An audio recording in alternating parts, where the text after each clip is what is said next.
Hey, what's going on, sports cards fans? Ray from Philly here. It is Monday night, January 12th, 2026. And here we are again. It's my favorite time of the year, Baseball Hall of Fame season.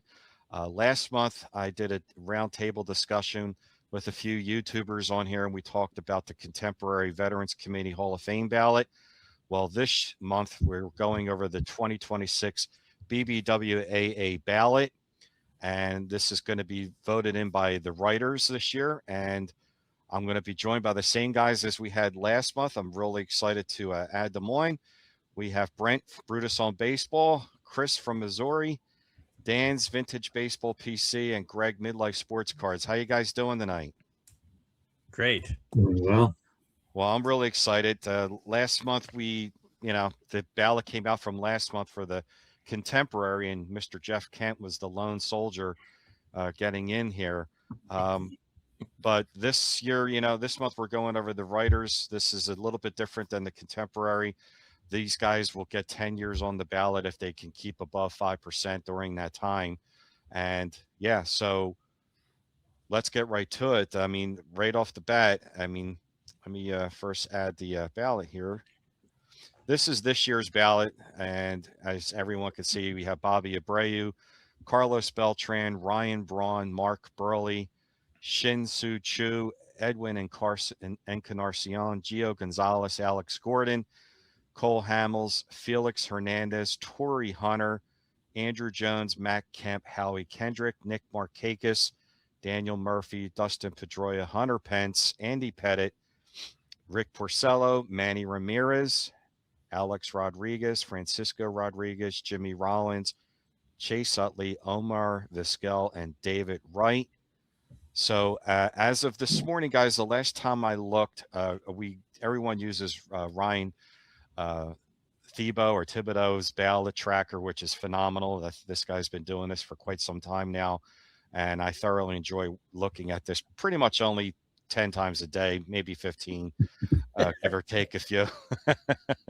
So as of right now, this morning, as you can see, the guys in green, Carlos Beltran and Andrew Jones, are above the 75% threshold, but that could change, especially on the day of it. By the way, just to let everyone know, they will announce it 1 week from tomorrow on January 20th.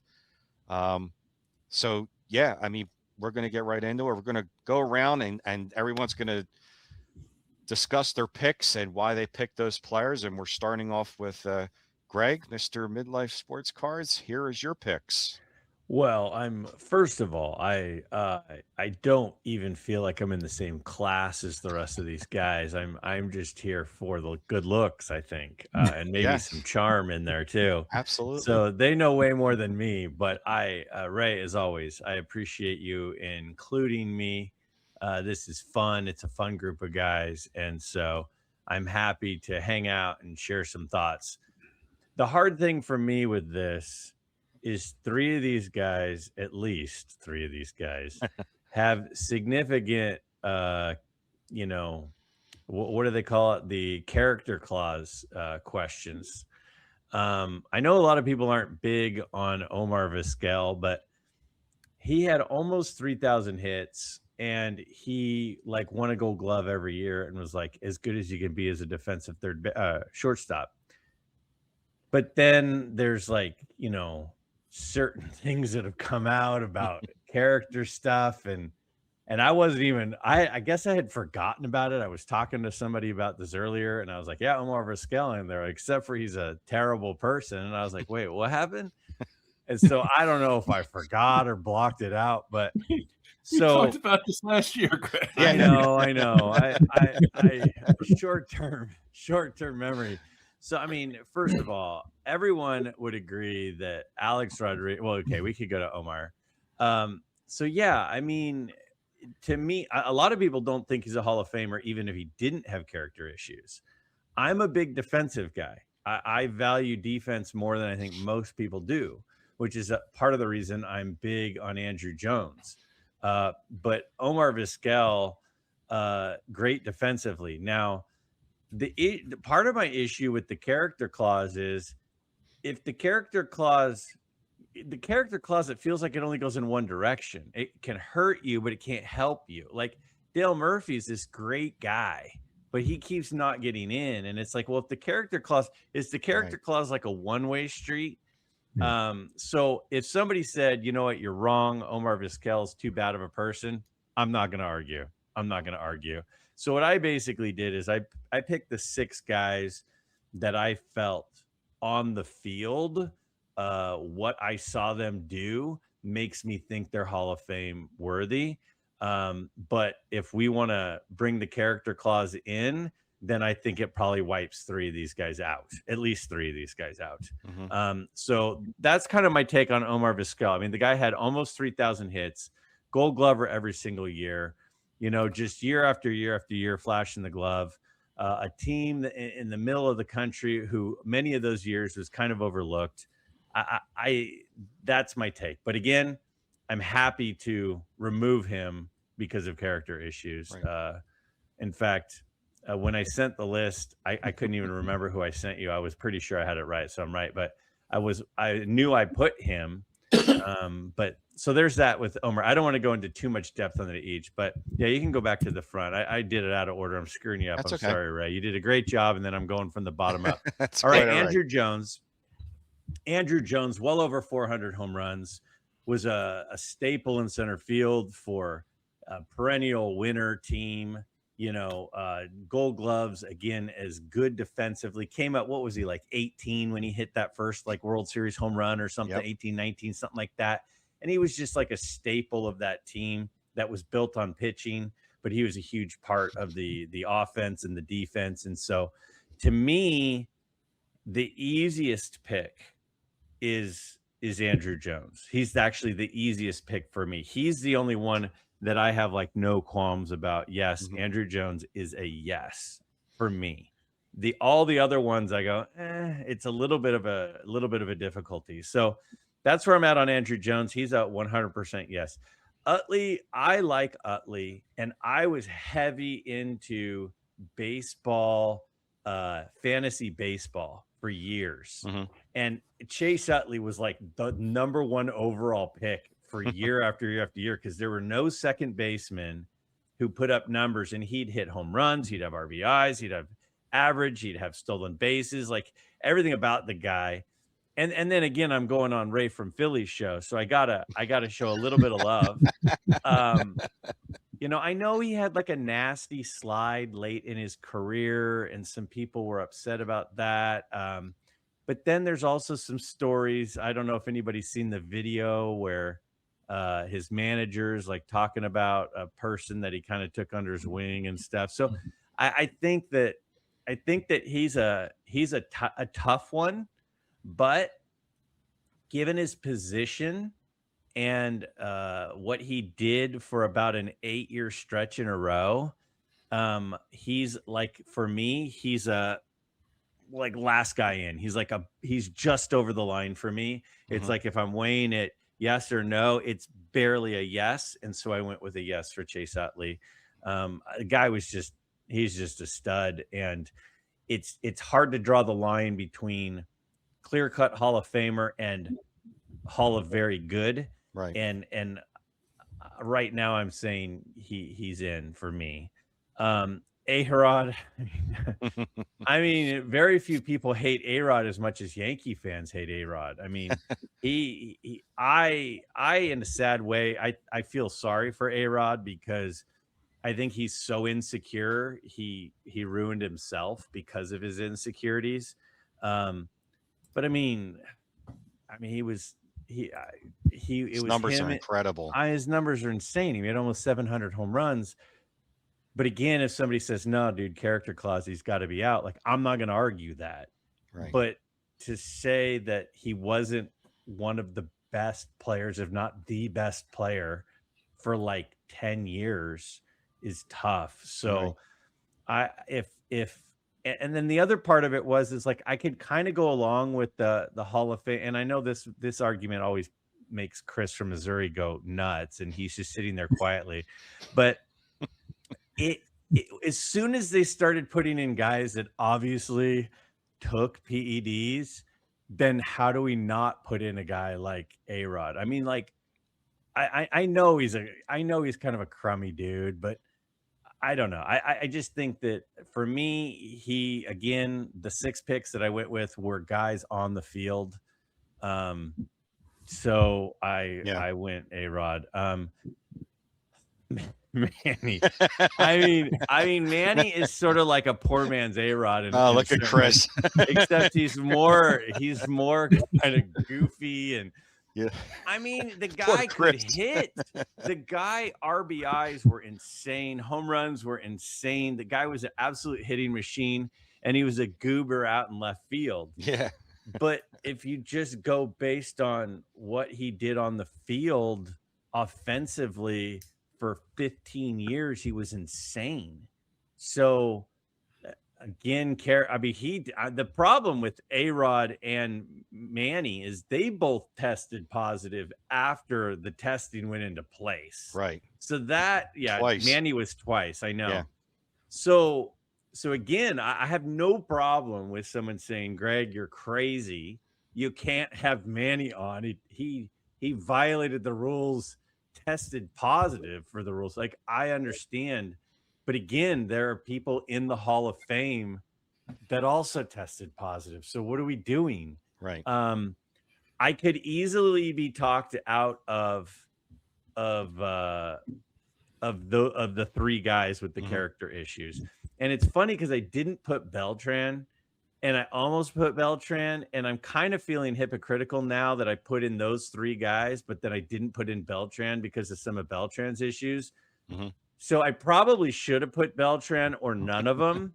So I'm not even showing consistency. So I'm kind of all over the place right now. So I am expecting to just get lit up, and deservedly so. But I probably should have either put Beltran or not put the other 3. So, but I mean, come on, Manny hit like he was a machine, and he was a Red Sox, and I couldn't stand him, but the guy could hit.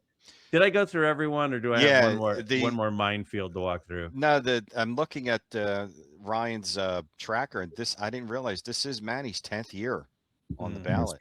Yeah. So is he getting any percentage? He's at 41.1%. So Okay. I mean, that's not bad. That's pretty good. But this is his final year. So I'm curious to see now what happens once he's off of this, and we'll get moved to the contemporary. Well, I don't think Manny will ever get in. Yeah. And again, who I would place a vote next to is different than who I think will get in. I don't know. Are we going to do that at the end? Who we think will get in? Yep. Okay. Yep. So I'll wait on who I think will get in.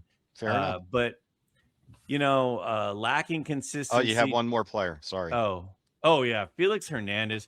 See, the thing about Felix Hernandez is he kind of reminds me, and again, I'm on the West Coast, so there was lots of Felix Hernandez coverage, and you'd see him on a lot of like the A's games that would be on TV and stuff out here. He kind of reminds me of like a Roy Halladay, and even like how Sandy Koufax had this short stretch where he was just like absolutely incredible.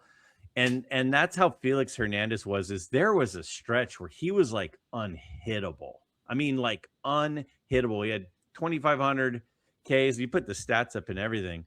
I mean, 3.4 ERA in an era where, low ERAs weren't really happening. I feel like I tend to be a guy that if you were dominant for a pretty, even if it's kind of a small stretch, I look at like the Dale Murphys and the Don Mattingleys were like, they were like the best players in the game for like this 6-7 year window. Like, to me, that's enough for me.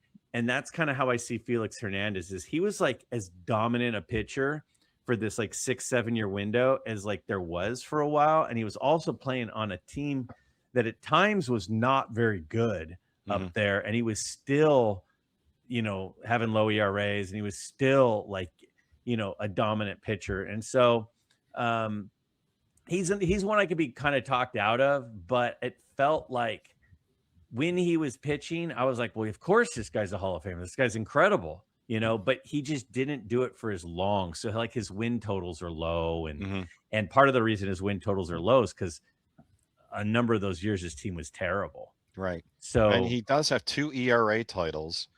He's in his second year now on the ballot, and he's doing very well with 57.1%. So he's trending pretty good.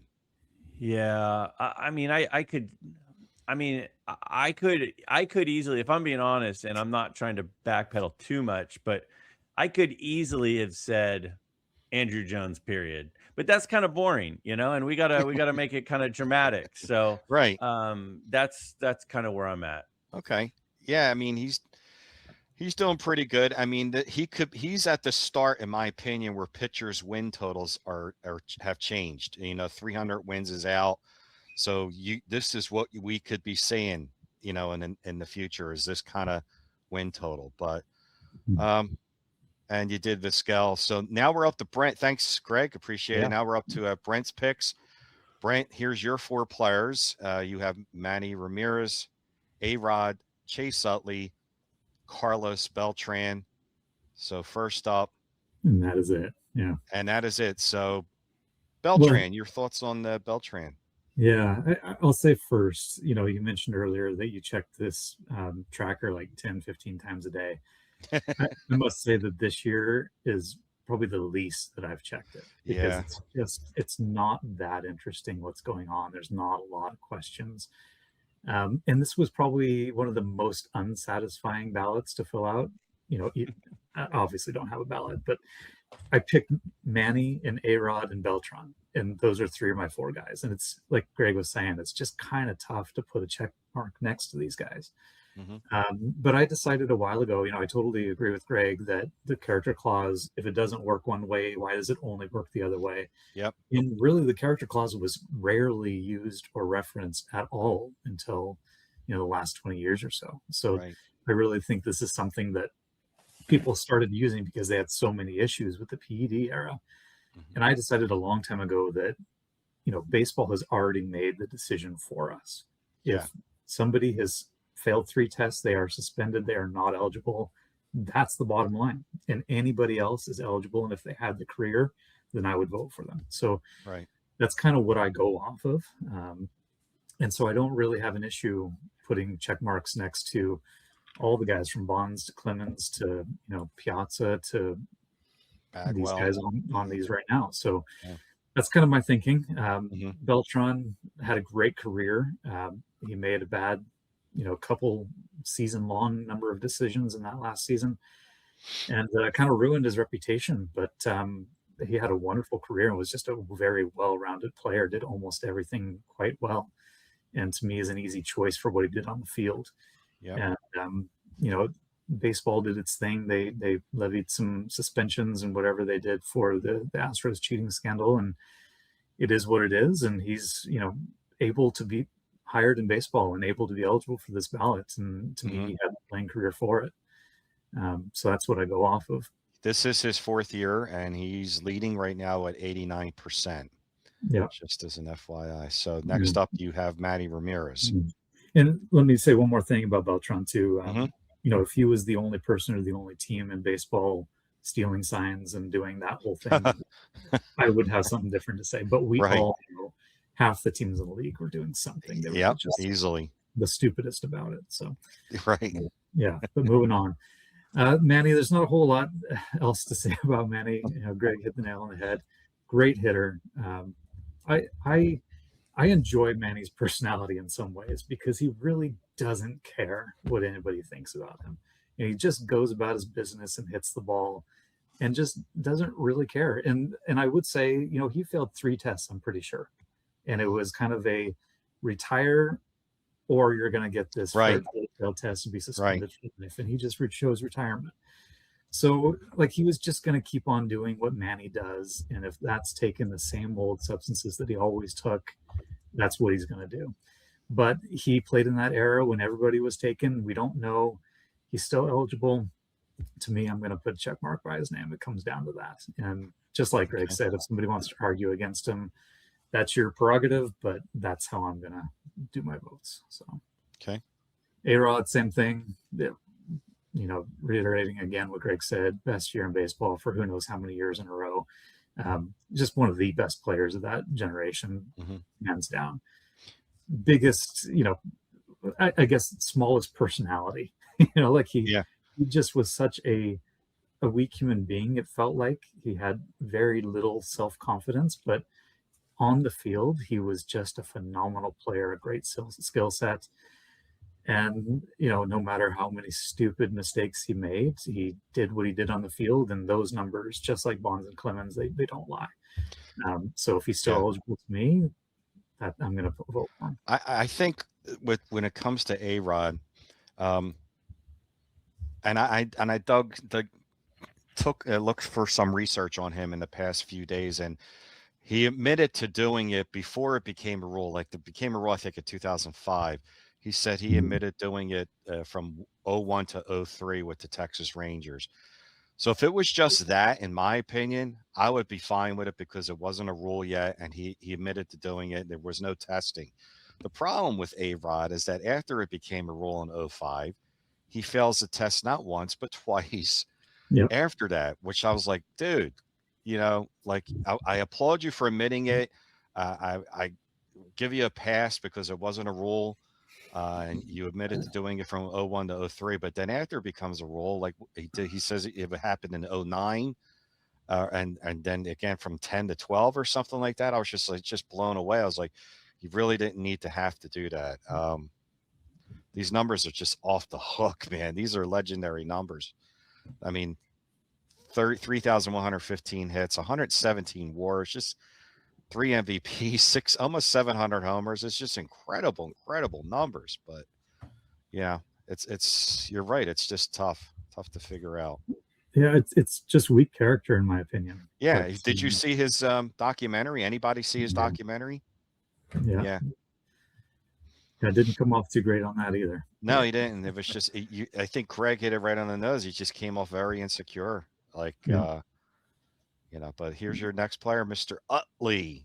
Yeah, Utley, you know, I'll tell you, Greg, I would like to vote for Andrew Jones. I'm one of those guys. I'm a fairly, you know, small to medium haul guy.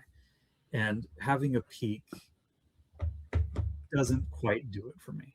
You know, I have a hard time putting a check unless you have a peak and at least some career after that. And I kind of need that arc.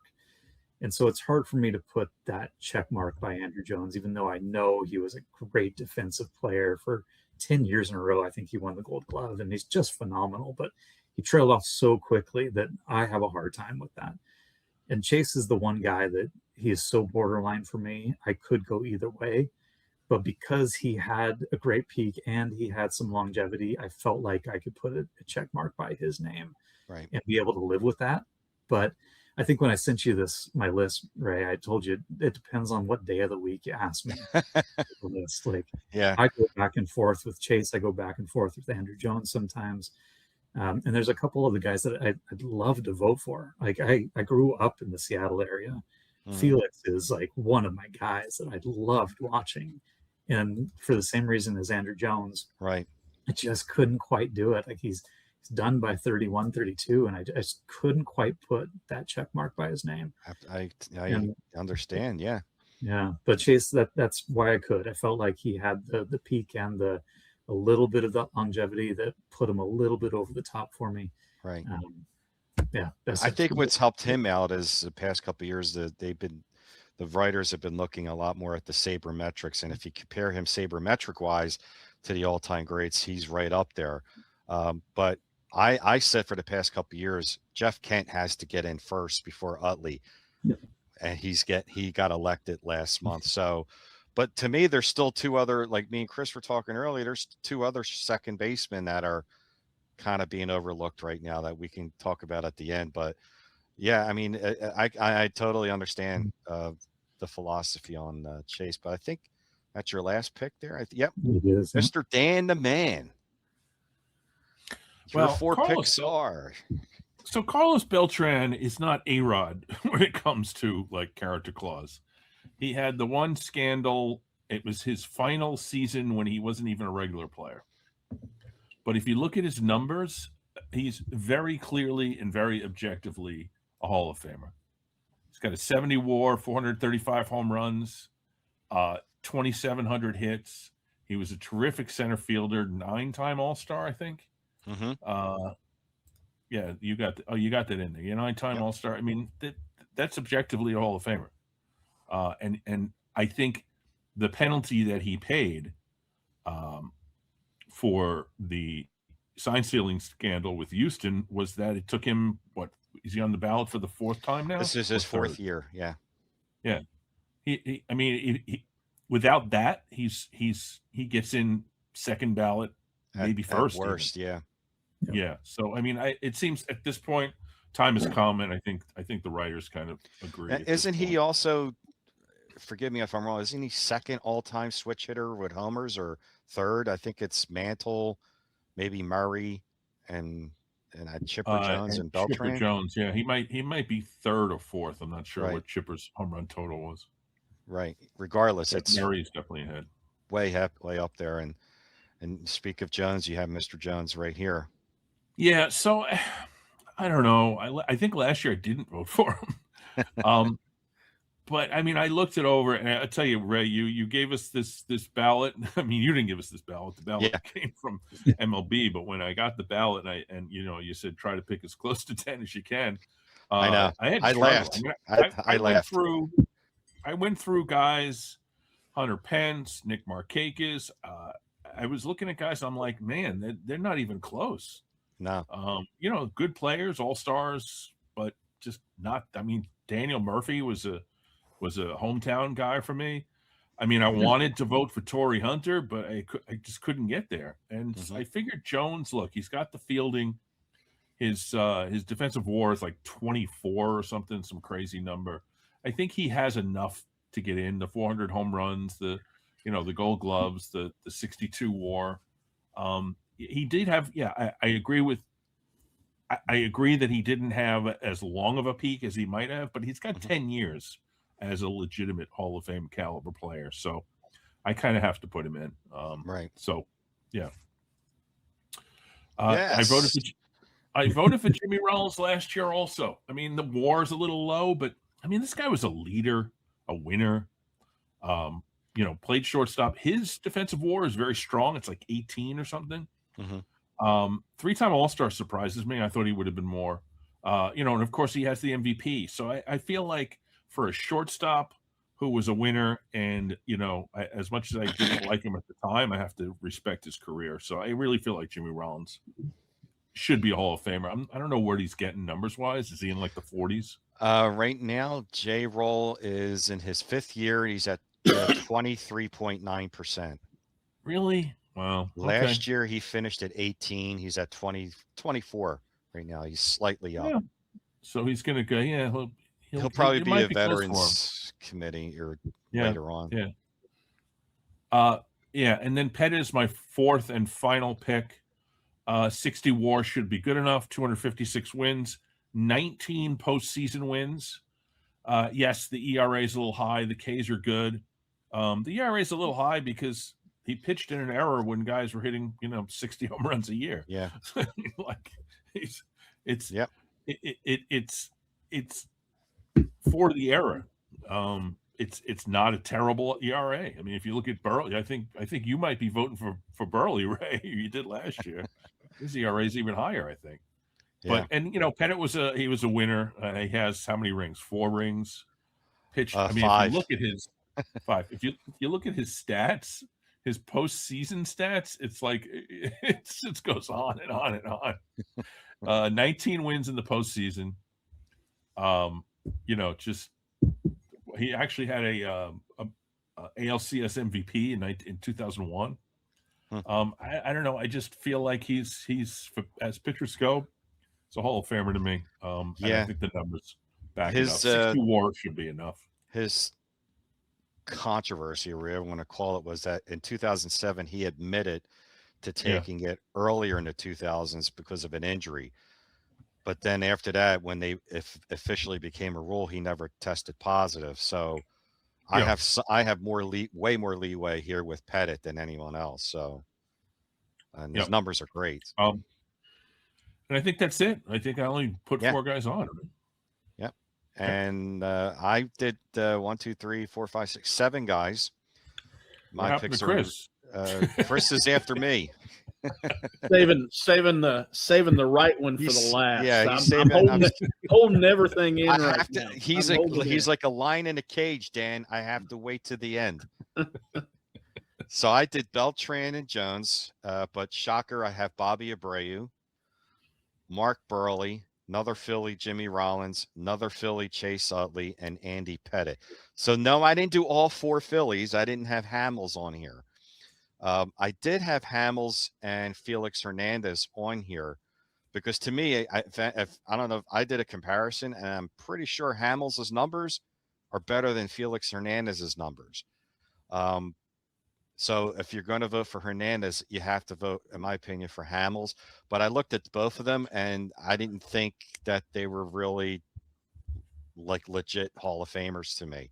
So I was at 9, and I took it down, and I took Felix off and Hamels off to reduce it down to 7. And it was kind of a struggle with 7, but we've already gone over Beltran's numbers and Jones's numbers, but here's Bobby Abreu for me.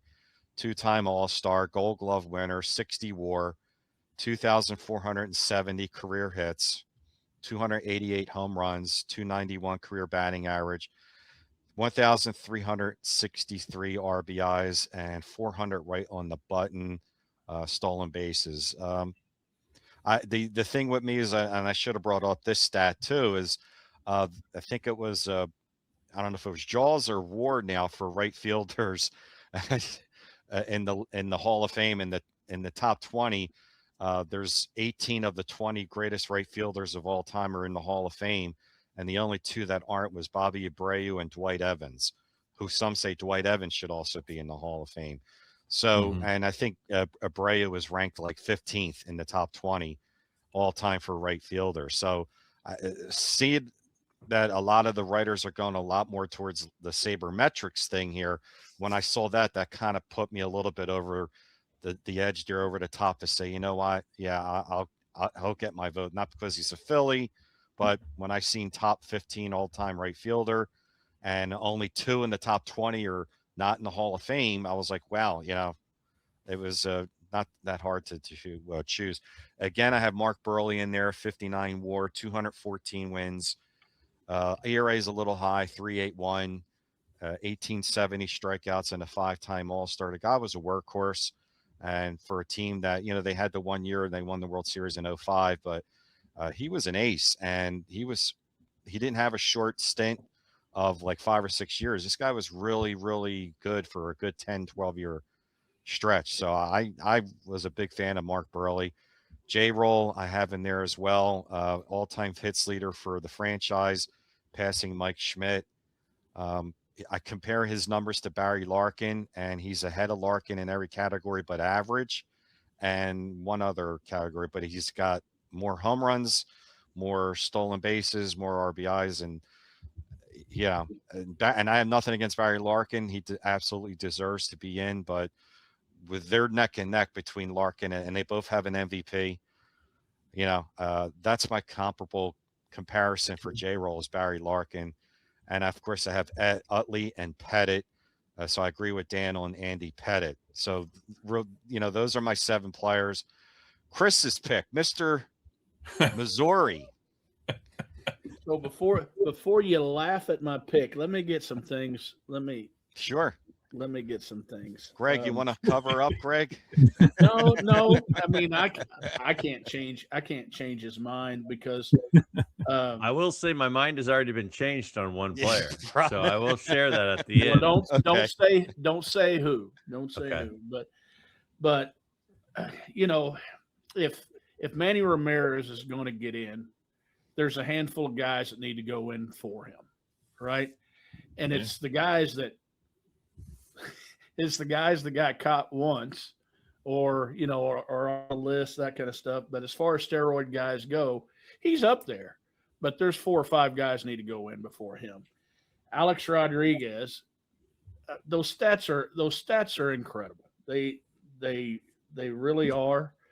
But again, he's not being cheated or or harmed by not getting into the Hall of Fame. He knew the rules and he screwed it up. That's just I can't go there too much. On this list that I have, those aren't the 3 best players that I could have voted for. The 3 best players I thought I could have voted for that I might vote for was Beltran, Jones, and Utley. I thought those 3 were the best I could have voted for. Okay. But I thought Utley's last 6 years were not Hall of Fame worthy. I mean, they were just flat out terrible. And he was good for a while. He was good for a while. And I thought Jones's career was a little bit shorter than that. When he turned 30 years old, he was done. And Jones probably gets in, and I'm just voting. If I was voting to see who would make the errors list from here, I would vote for a lot of guys to let other people vote. So my notions wouldn't be, I wouldn't try to throw them on anybody else. But since I'm voting for the Hall of Fame, I probably would not vote for Beltran. The only reason he's on my list to vote for is there's a chance he might go into that Hall of Fame wearing a Royals hat. So I'm pretending I'm a Royals writer. There you right? go.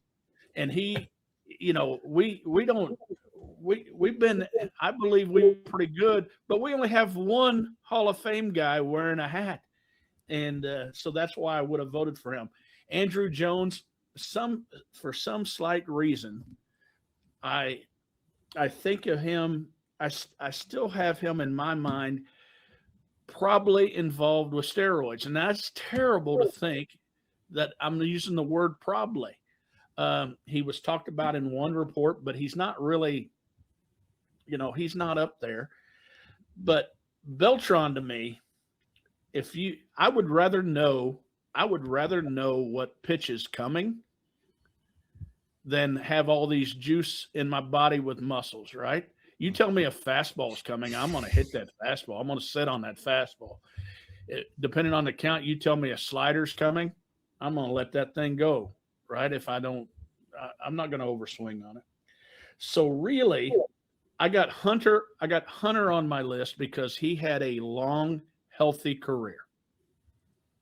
So that's why I put him on my list. But I really, truly wouldn't vote for him as a Hall of Famer. I think he's really, really, really good. He is really good player. But he's excellent. Not. There's so, I wouldn't vote for Burley and Hamels because Vita Blue's not getting in and Fernando's not getting in. I'm not voting for Abreu. I already had it written down, but I'm not voting for Abreu because Dwight Evans not in. Yeah. And I think Dwight Evans was a better player than him. I would agree with that. Yeah. I think the only one that I would vote for on this list of ho-hum players, plus a lot of guys that took oral medicine or shot themselves up or got rubbed down by Barry Bonds, that I didn't know I was taking steroids. I don't even know why Barry was rubbing my thigh. Okay, whatever. Thought he was a nice guy. I think the guy that's getting, and I'm not like his biggest fan, but I think the guy that's getting screwed over here on this list is Jimmy Rollins. Yeah. And I think he would be getting more votes had there not be like 1,000 Philadelphia Phillies on a list, right? Because Ray says you got 4 Philadelphia Phillies on the list, and all 4 of them are close to being on the Hall of Fame. If I'm sitting there voting for 10 players and I'm not from Philadelphia, I'm thinking, holy cow, I already voted for 1 or 2 of those guys. And that's just it. I think Jimmy Rollins should be on there because he and Larkin are pretty close. But listen to this: the 4 guys closest to him in his career batting, his WAR: Barry Larkin, Alan Trammell, Ryan Sandberg, and get this, Joe Morgan. I didn't know that. For a bunch of years, Joe Morgan and he were pretty close in some stuff. Now, Rollins has an MVP. He's he won the Gold Glove. I don't know who took some of those away from him, but I mean, the good guy clause is going to keep Vizquel off. But you're right, 15 Golden Gloves means something, but apparently it doesn't mean everything because I believe Alex Gordon had 8 straight, or he had 8 Golden Gloves, and he's not getting a vote, right?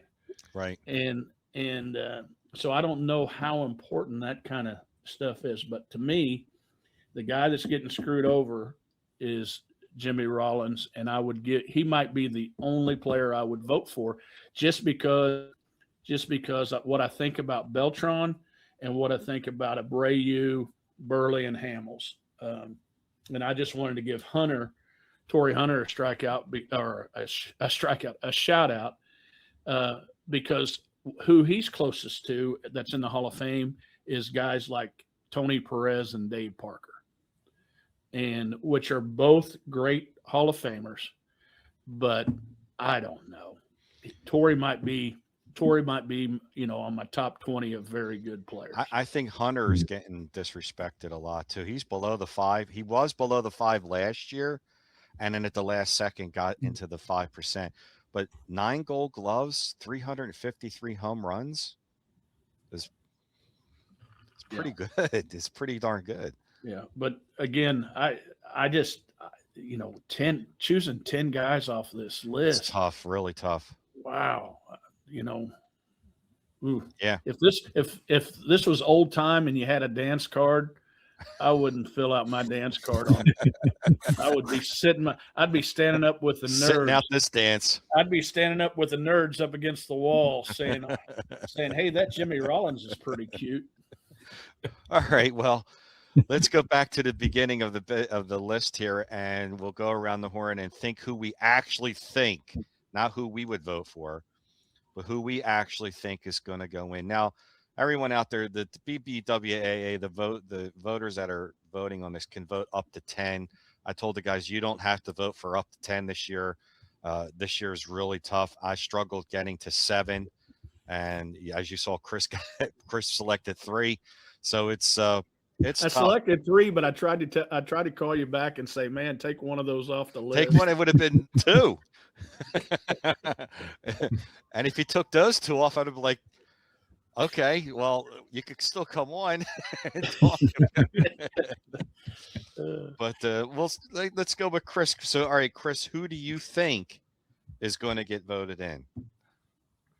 Beltran's going to get in. Beltran's going to get in, and Jones is going to end up being close. But I think he's going to get into. I think it's going to be percentage points, but Beltran's going to get in. He's going to get up podium, and he's going to get more people there because I don't know how many different hats he wore in his career. But before Beltran, before we talk about, sorry about this, I'm hijacking this. Before Beltran was like a hired hand, right? He left the Royals, and Cardinals said, hey, let's pick up him for a stretch run. What a great guy to have in the dugout. Mets, let's pick him up. Let's pick up this veteran guy. What a great guy to have in a dugout. Houston Astros, what a great guy to have in a dugout. And then this happens, this character issue. But don't you guys remember? I mean, ESPN talking about what a great teammate he is and different things. And, yeah, absolutely. And when the Astros picked him up the first time around, I think it was 2005 or something, like he was just a complete monster on the field that half season for them. And he really was kind of a rental player for a number of teams, but he lifted each one of those up. So it's got to say something. He hit 23 homers for the Houston Astros in half of that season in 2004. That's incredible. That's just, he was a beast. All right, Brent, let's go to you. Who do you think is going to get in? I agree. Carlos Beltran is going to sail in pretty easily. I'm going to say that Andrew Jones is going to fall a couple percentage points short this time around. I think that next year is his 10th and final year on the ballot, if I'm not mistaken. Yes. So he'll definitely get in next year, but I'm going to say that it's just Beltran this year. Okay. And Dan the man. Yeah. Well, so Beltran, I think he's going to squeak in. If you remember last year when we did this show, he was at about 80% in those ballots, but those ballots aren't everybody's ballots. And some of the people that don't send the ballots into Ryan Thibodeau, or he doesn't get access to them, aren't voting the way that like mostly everyone else is voting. So the numbers tend to go down. On the actual ballot tends to be lower, right? Yeah. By like 3 or 4 points. I think he's got enough. It could drop sometimes 5 to 10. Yeah. I think he's got enough of a buffer to get through this year. Yeah. But I agree that Jones probably doesn't have enough of a buffer. Jones is probably going to come in at like 72% or something like that. So, but then, he gets that final ballot push next year, but nobody else is coming close. You're right on Beltran. Last year, he had 80% at this time. He finished at 70.3. Wow. It's almost 10%. Almost like a 9.5% drop. But now he's at 89.0. So even if he did drop 10, he's above the 75% threshold. Yeah. Yep. And I will add in about Beltran too, real quick, that, if you really dig into that tracker, the details in there, he fell 19 votes short last year. Mm-hmm. And this year he has flipped 10 new votes. So he's made up 10 of the 19 that he needed. Yeah. And that's just with 39% of the ballots accounted for. So he's on a good pace for flipping votes. And then add in the first-time voters. He's got 100% of the first-time voters. So that's adding even more on top of it. So can I just sure with his rent-a-player thing? He signed a 7-year contract with the Mets and played 6.5 of those years with the Mets. So, I mean, he was definitely not a rent-a-player for the Mets. And I watched him play very, very frequently during that time period. And he was just a terrific player. I mean, he came his first year, he wasn't that great, but then he had that one phenomenal year where he was like 3rd or 4th in the MVP voting. But, it was just because that particular year, there was just too many other players. Like, I think who won it? Ryan Howard won it, and Pujols finished 2nd or something like that. But I mean, he was really more than a rental player when it came to the Mets. That was really the heart of his career. And I think he lived up to Hall of Fame caliber. But we'll see. I'll make my roll here real quick. I have Beltran getting in, and every day up until today, I only had Beltran. Then a couple hours ago, I was like, I think Jones might squeak in, but then last second, changed my mind again and said, I don't think Jones has enough. He was at 66.2% last year. When I say he's going to get close this year, I wouldn't be surprised if he finishes with 72.5 or something like that, which means next year on his 10th year. But you know what? You can't really say next year because I think there's some big heavyweights getting on the ballot next year. Is it possible that Pujols is on the ballot next year for 27? I think he is. He's got 2 more years. I think he's 28. Yeah. I think Buster Posey's coming on next year. Buster Posey's the one, right? So, I mean, I still think if he doesn't get in this year, he'll definitely get in next year, especially if he finishes close to 75. I think he's going to be inches away. But yeah, I can only see Beltran getting in. The other guys are going to continue to go up. I think Utley finished at 66.9, he's at 66.9 this year. He finished at 39.8. If he gets into the 50s this year, that's almost a 20% increase from last year. So that's a big jump. But the guys me and Chris were talking about earlier that I'll bring it up now is that, I said that Jeff Kent had to get in first, in my opinion, before Utley, and he's been elected. But there's two other second basemen that Chris and I both agree with that have to get in also before Chase Utley, and that's Lou Whitaker and probably Bobby Grich. What are you guys' thoughts on that? Do you have any thoughts on the Utley comparison with Whitaker and Bobby Grich? Anybody? What about Greg? We haven't heard from Greg in a while. Yeah, Greg's next. I think Whitaker should be in. Yeah. I was surprised Whitaker wasn't on the veteran or whatever you want to call it ballot this last time, because Exactly. of all the people who aren't in, he's at the top of my list. So Me too. yeah, it's weird that a guy like that's not in. Okay. So Greg, who's your pick then for this year picks? Well, Everyone's first of picking- all, I'm going to say that you guys flipped me on Beltran, so I'm going to change my ballot. I still don't even know what Chris kept saying that he's picking one guy, but he has three guys on his list. I don't even know what's happening with that guy, but we forgive him because he's sweet. So, and we love him. So yeah, I tried to call back and cancel. Very, very lovable.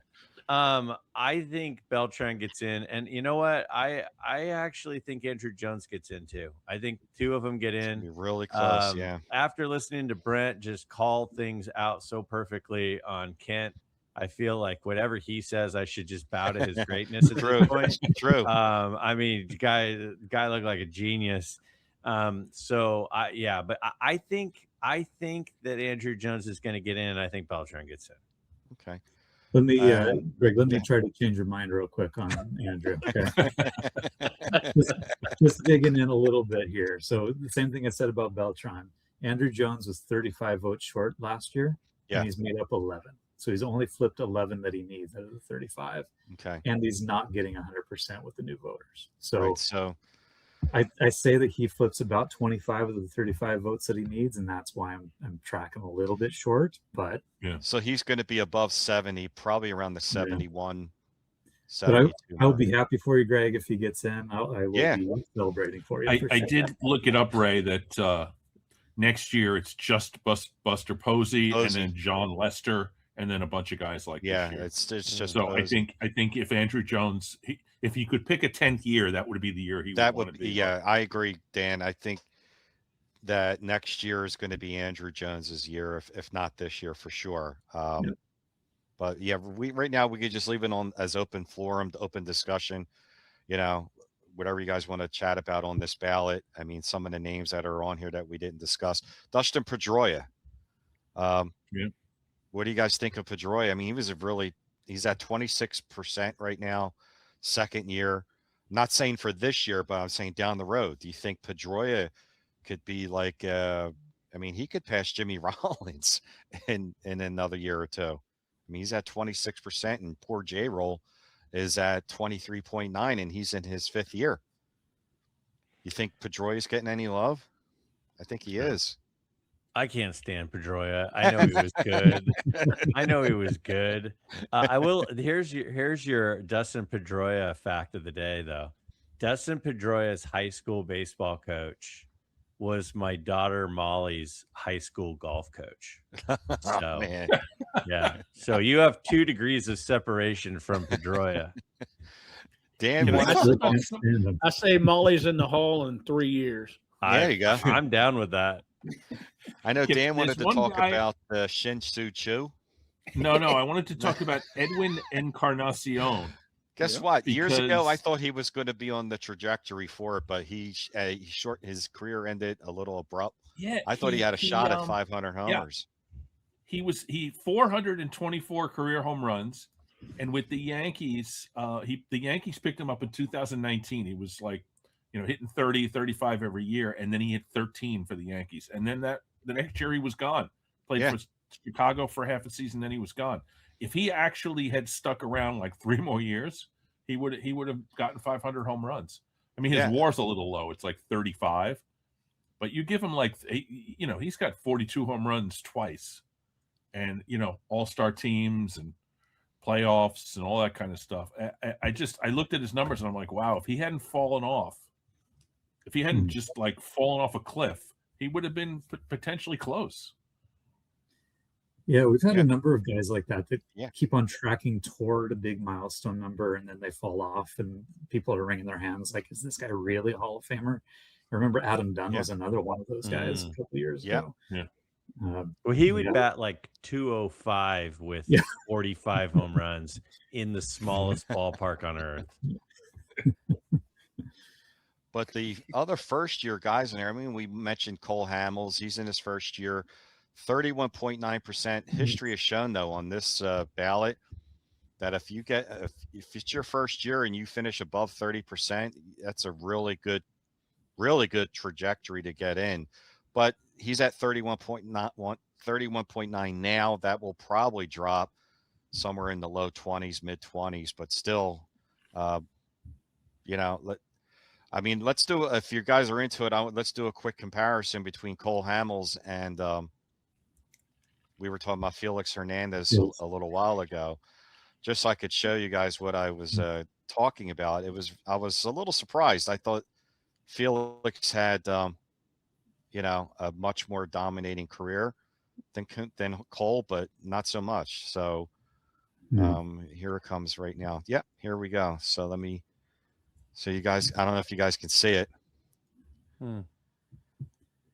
Says Hamels has the WAR. Yeah. Yep.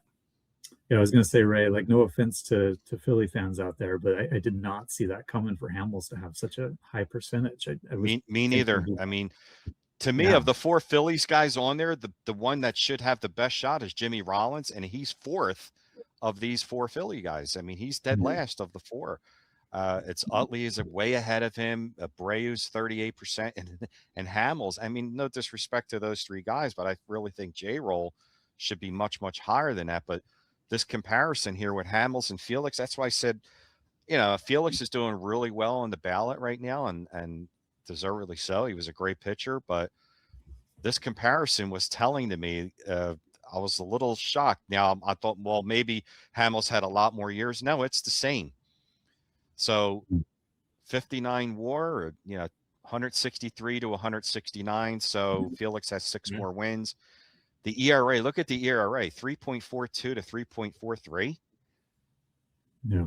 And Hamels has slightly more strikeouts. Now, I was shocked that no one picked up Hamels. He was definitely, I thought, was going to get the 3,000 strikeouts, but he had an injury with the Atlanta Braves, and then he just disappeared. So, enough about my Philly rant, but I just thought that was interesting there. But if you guys want any other open discussion here, you guys want to bring up any other player you want to talk about on this ballot to give some love, feel free. Yeah. Ray, I was going to say, like, there's two players on this ballot that to me are the biggest stories. And the first one is Felix. So I'm surprised to see Felix climbing as quickly as he is. And it's not somebody that I would vote for. Like, he definitely is that peak guy that had a very short career, and you put him up against a lot of these other pitchers. I think if you let Felix in, you got to start talking about Mark Burley, Tim Hudson, Hamels, Johan Santana, like all of these pitchers that compare very favorably to Felix as soon as he gets in. So I'm surprised to see that. And I figured that one day, the voters were going to start adjusting how they see starting pitchers, and 200, and it used to be 300 wins, then 250, and now 200. But now we're starting to look at pitchers that have 150 wins and considering them. I just didn't think it was going to happen so quickly. So me neither. I find Felix to be the most fascinating, because I think he'll be the first one to reach that threshold out of all that list of pitchers. And when he does, I agree. Floodgates may open for them. So that's why I said earlier, I said he could be the first of the pitchers that we're going to be seeing that's not 300 wins, not 250. He could be the first one of that new generational. Who was your other guy that you wanted to bring up? The other one that's the most fascinating to me, we covered him a little bit, but it's Andy Pettitte. I think that the story of Andy Pettitte being on this ballot and getting closer and closer is going to be fascinating. I read an article, and I brought it up. I'll send it to you after this in case you want to link it, but it was done last year. I can't remember the guy's name, but some really fascinating stats for Andy Pettitte. And the first one was, he was in the top 3 of ERA in his league 3 times in his career. and that's the top 10 in ERA for his league. Right. And the other pitchers that are at that caliber are guys like Freddie Garcia, Derek Lowe, David Wells, Kenny Rogers, Mark Langston, Jeff Facero, Tim Belcher, Mark Ubaza. You go through the list. These are not Hall of Fame type guys. Right. And that's compared in the same year to peers in his class. And so you look at why Pettit, is getting a lot of love. Well, he compiled numbers over a very long career for one of the greatest teams of the time. And so he gets the wins. He despite having a high ERA, he gets the wins. His ERA plus for his career was, above average. It's not a great number. I think it's 117 or something like that. But he gets numbers because he played for the Yankee teams. And then you in that article, in that same article that I'll link you, he looked at the pitcher's won-loss record against their team's won-loss record. So which pitcher had the best differential between their team winning percentage? And that list had Felix Hernandez, not surprising, as number one at 0.085. So that percentage higher than his team winning percentage. Interesting. He was a great pitcher compared to horrible Seattle teams during that stretch. Then you have Tim Hudson, then you have CC Sabathia, then you have Mark Burley, and way down at the bottom of the list, you have Andy Pettit. So he was slightly better than his team winning percentage, not a whole lot. So to me, he's just a compiler. He's the very definition of a compiler, and he did it for a long time for a great team. Good point. Yeah. But then the added layer, and then I'll open it up and quit hogging this, but the added layer is the PED use. That I think that's going to be so fascinating. Is you've got a guy that was a compiler. Did he put up just enough numbers because he got back on the field faster by using PEDs to recover from injury? Yeah, there you go. Yeah. What would his career have looked like had he chosen not to use those? And then in some voters' minds, you have a guy that is admitted to using PEDs. And in some people's minds, is that going to open the door and be like, well, now we have a known user in? Right. Maybe I'll vote for Bonds and Clemens because their careers were so much better than Pettit. Right. And it's fascinating. No matter what side you walk on that line, I think it's just a very interesting, compelling story to think It definitely is. If you look at his similar pitchers, there's 3 that are Hall of Famers, and they compare him to CC Sabathia, Mike Mussina, and Jack Morris. And then there's other guys on here that are eventually going to be in the Hall of Fame, like Justin Verlander and maybe Mark Burley and maybe Zach Greinke as well. And then you had mentioned Tim Hudson, who's also on this similar pitcher list. So, and a guy that I really like that's on this list is Kevin Brown. But he's got an accusation as well too. So Yeah. it's really tough. So Pettit's in his 8th year, and he's trending up. He is trending But up. he's only at 56 at this point. So 56.4% last year. He was at 27. That's a huge jump. It's big. And then next year he's in his 9th year on a weak ballot. And then the following year he's going to have to put up with Pujols and who's the other one? Yadier Molina, who we'll see. I think he's going to get in eventually, but maybe not on the first ballot. So I don't know. On his 10th year, he's going to go in. He would have to go in with Pujols. I don't know. We'll see. It's going to be close with that. You got to figure, Dan, he's at 56 now. It's going to come down on election day next Tuesday to probably 50, 49, somewhere around there, maybe 50. And then next year, if he does a jump, it's not going to be to 75 in his 9th year. It could go from 50 to 61, 62. Yeah. And then that last jump is tough, from 62 to 75. But it's going to be what tough. that does, though, for him, it helps his case if he doesn't make it by year 10, when he transfers over to the committees, that definitely helps his case. Yeah, and committee-wise, he probably has a better chance with former players. He was a likable guy and a clubhouse guy. Jeter's going to be on that committee. Yeah. Of all the guys that carry that ball and chain of the PED stuff around their legs, Pettit seems to be that one guy that staunch naysayers like me say, Yeah, he's a steroid user, but right. I mean, when he's a likable guy, and then you know, now the only thing I really make fun of him is he misremembers. Right? He misremembered. I misremembered. Yeah, but again, he's the one. He's the one like Clemens needs to make the Hall of Fame. Somebody like Pettit needs to get in there. Admitted steroid user, you know, but he kind of cracks the glass. And then, well, if he's going to get in there, why don't you put the greatest pitcher of all time that never admitted to using steroids in there, right? So I think somebody like Pettit needs to get in there if that door is going to open up for other steroid users, and he's the guy that should carry that banner because one, he's a likable guy and he admitted to doing it, right? Palmeiro's not that guy. Clemens isn't that guy. Bonds isn't that guy. It's going to take somebody with a little bit of humility that opens that door that then everybody says, well, if they're in, let's push them open. David Wright is another one who's up to 18% now after having 8% last year. And he's only on his third year on the ballot.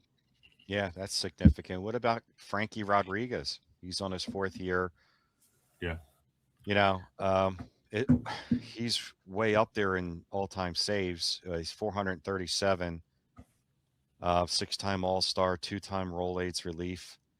Anybody have any thoughts on K-Rod, Francisco Rodriguez? Because I'm pretty sure he's top 5 in saves, if I'm not mistaken. Yeah, I was going to say, can you pull up that list? I'm curious to see where it falls exactly. Yep. It's always tough for me to vote relievers, to be honest. Like, they really have to stand out for me. I said this last year that when Francisco Rodriguez came to the Mets and just completely tanked, I think he was done. He was done getting in the hole at that point. He is 6th place right now with 437.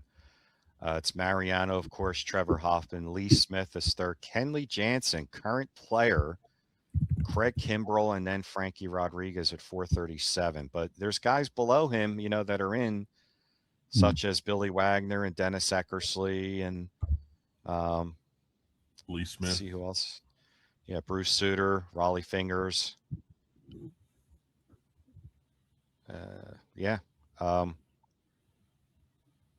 Trying to see where else is on here, but interesting player. I mean, 437 saves is no joke.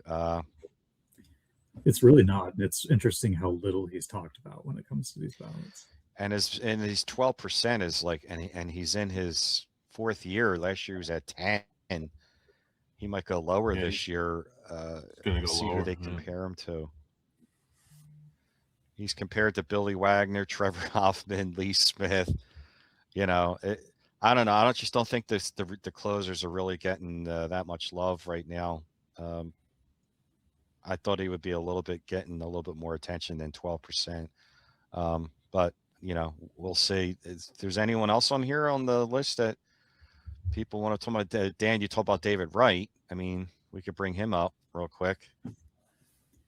Yeah, no, I just noted he went from 8 last year to 18 now, and probably will fall to about 12 or so. But I don't think he's going to get enough traction.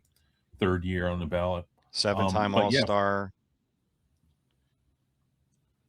He's another guy. Comparable players are. Yeah, he and Ken Felix Caminiti, Hanley Ramirez.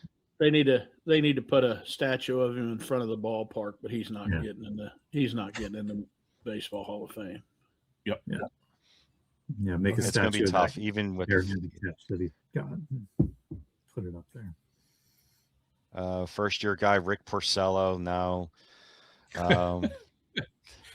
He might be the worst guy on the ballot, actually. Yeah. Matt Kemp. He was a pretty good player for decent years, and he's got 0%. No love for him. He's not going to get to the 5%, but. Alex Gordon for the Royals hit the biggest home run in Royals history, right? Yeah. I remember it. Oh, Wait, can you Shin describe it? Chu got a vote. I thought Can it was. you describe it? I thought it was the Pine Tar home run. I thought that was the biggest home run in history. Yeah, that was a big one. That was a big one. So Mark Chu Burley's got a vote. compared to 2 Hall of Famers. Yeah, Shin-Soo Choo has 0.6%. And, Who's the guy who voted for him? Encarnacion got 2 votes. So there you go. Hunter Pence got a vote. Hey. Jeff Wilson, not the same Jeff Wilson. Jeff Wilson voted for Shin-Soo Choo. I don't doubt it.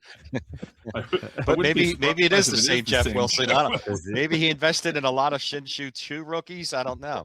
But he Is he out of someone named Jeff Atlanta? Wilson. Or? Doesn't say. He's on the ballot. He has all the writers on here. And I mean, I look at some of the guys that I like to look at is Tom Verducci, and I don't think he's on here yet. I don't think he's casted his vote. No, and Morosi, I think his name is John Morosi.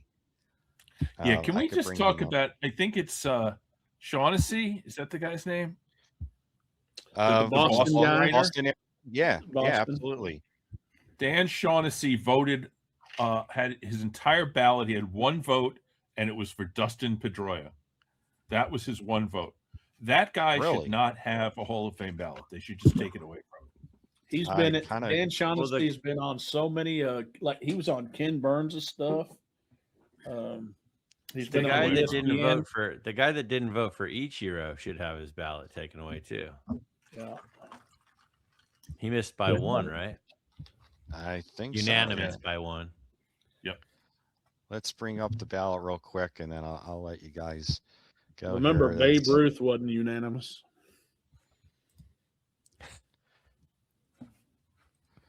So as you can see here, you said Shaughnessy, Dan?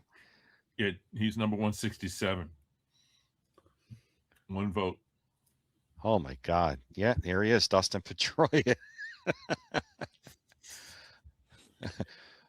But really bad. There's some bad ballots. Really. Yeah, John Morosi's on MLB all the time. I kind of respect him. His picks are Carlos Beltran, Mark Burley, Cole Hamels, Felix, Torrey Hunter, Andrew Jones, Dustin Pedroia, Andy Pettit, J. Roll, and Utley. Like he uses his whole 10.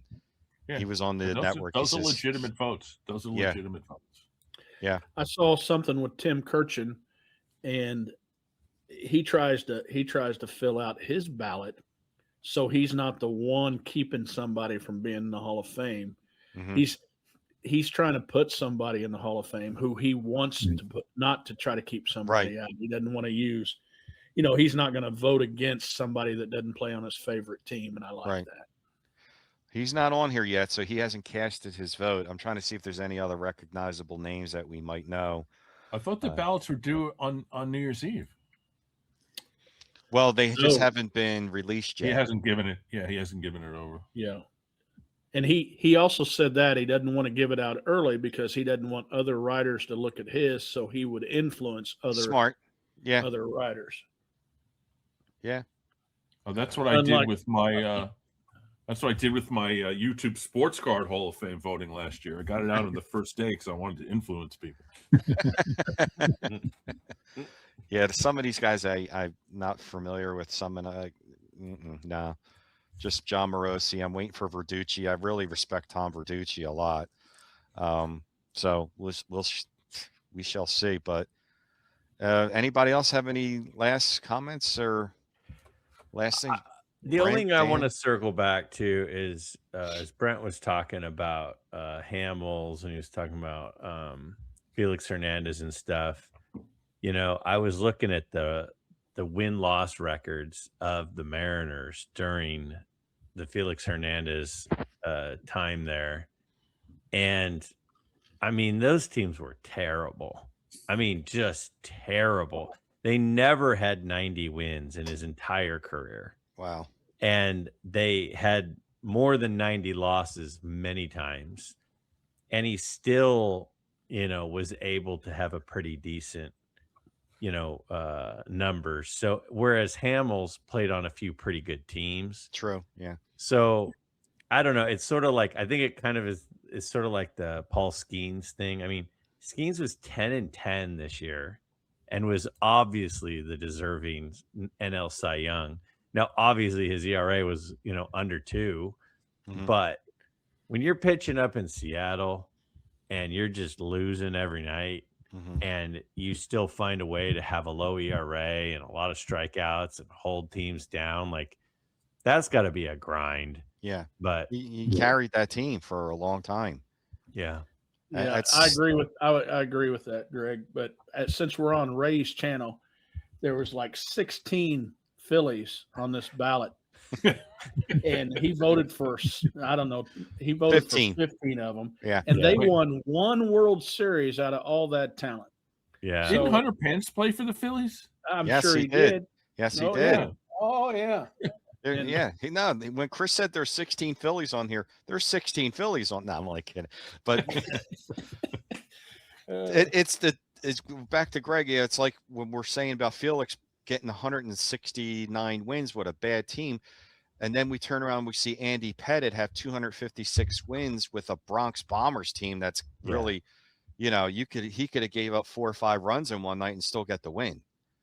I think he had a lot of support. I agree. And the thing about Pettitte too is some of his best highlights were how well he pitched in the postseason. So a lot of people saw him just really pitch well then.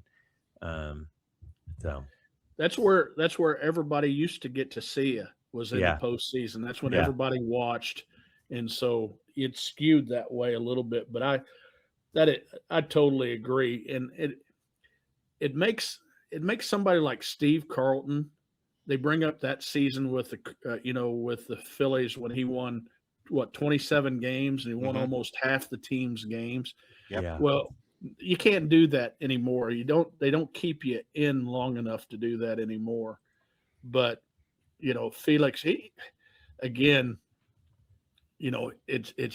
how it is. I mean, it's how it is. I look at Whitey Ford, and Whitey Ford's the greatest Yankee pitcher of all time, but he gets kind of swept aside now after years and years, because people say, well, hell, I could have won 209 games with the Yankees back then. 236.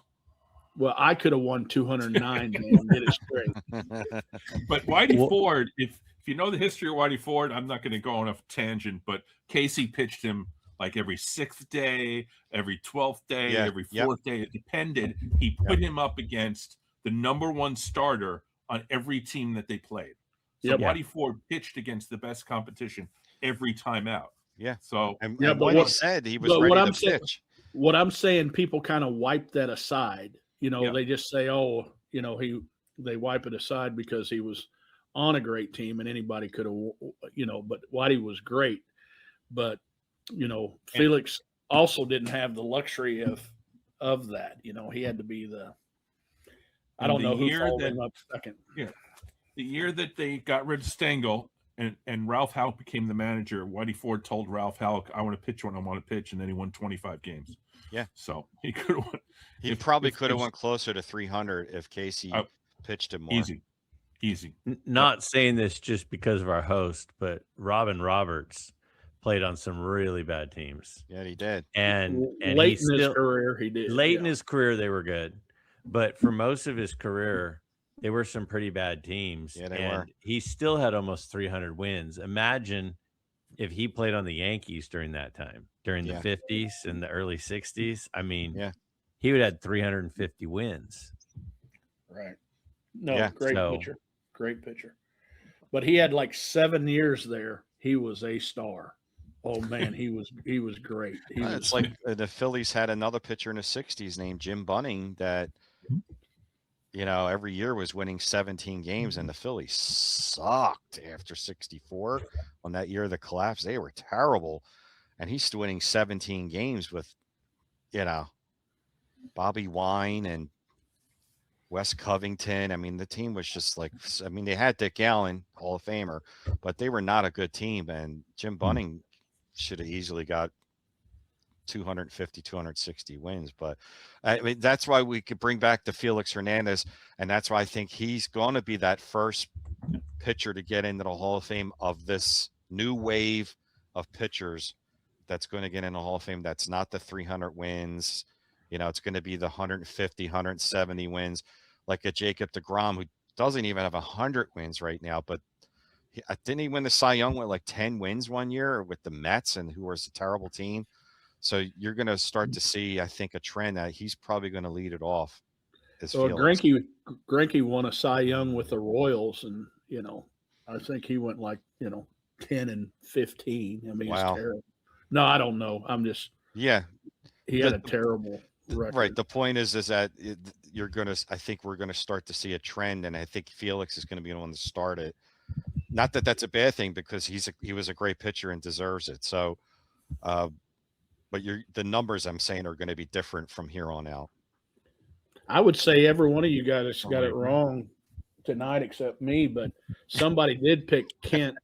Somebody did pick Kent last time we all got together, and and it was not me. So that was Brent. I was going to say, Chris, you got it right, but I still don't know who you picked. It was 3. Nobody does. You just start throwing some things. Chris don't know. Chris don't even know. Were we talking about football? I think we were. All right. Well, if we're good, I'm good. I mean, we'll see. 1 week if from anybody tomorrow is still with us. Yeah, we're in 20 into it. Let's put a code word like Greg does. They're waiting for me to. They're waiting for me to say something stupid if they're still here. So I'm just saying. All right, guys. We'll put a code word so people can say that they stayed to the end. Well, we're definitely going to have to do this again. This is a great round table, and get together for other things, not just Hall of Fame stuff, and talk about, anything we want. So I enjoyed it. I appreciate all you guys. Brent, thank you so much. Chris, Dan, Greg, I really appreciate you guys coming on, and I had a lot of fun. I hope you guys did too. And, we'll do this again real soon. So everyone, don't forget, 1 week from tomorrow, the BBWAA Ballot for 2026 will be announced, most likely on the MLB Network. And we'll see who's going to get in. All right, guys, I appreciate you tuning in. Thanks again. Thanks to everyone who watched and stuck in to the end here. And we'll see you guys real soon. Thanks again. Bye-bye. Thanks, Rosemary. Yep. Thanks, Ray.